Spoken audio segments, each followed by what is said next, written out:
So আমরা যদি নতুন আরেকটি মডেল দেখি, বিশেষ করে যেমন হচ্ছে প্রত্যেকটা ধারাবাহিকতা মডেল অনুযায়ী সিরিজ অনুযায়ী যেরকম প্রত্যেকটা নতুন নতুন মডেল আসে, তো সেমই কিন্তু এটা কিন্তু আমাদের কাছে অ্যাভেলেবল পাচ্ছেন, যেটা হচ্ছে মডেল H50-র পরে যে ভার্সনটা A60, সেই মডেলটি কিন্তু আমাদের কাছে অ্যাভেলেবল পাচ্ছেন। ডিজাইনটা দেখতে পাচ্ছেন কেমন গর্জিয়াস লুকিংয়ের একটি ডিজাইন করেছে, পাশাপাশি এটার কনফিগারেশনও কিন্তু দুর্দান্ত। এমনকি H50-তে ছিল কিন্তু আপনার 8GB থেকে স্টার্টেড, কিন্তু এইটাতে পাচ্ছেন হচ্ছে 12GB থেকে স্টার্টেড। সো এইটার মডেলটি কিন্তু আমাদের কাছে অ্যাভেলেবল পাচ্ছেন 12GB 256GB। এটা কিন্তু একবারে ব্র্যান্ড নিউ ডিভাইস, এমনকি নতুন মডেল। আর প্রাইসও কিন্তু এখন বর্তমানে অনেকটা কমে গেছে, বিশেষ করে ফার্স্টে যখন আসছে তখনও প্রাইস ছিল প্রায় 40,000 41,000 টাকা।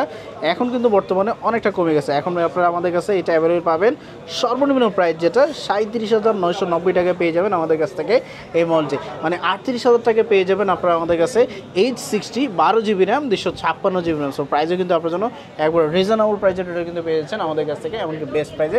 এমনকি কালারও অ্যাভেলেবল আছে, আশা করি যে কোনো কালারই আপনাদেরকে দেওয়া যাবে।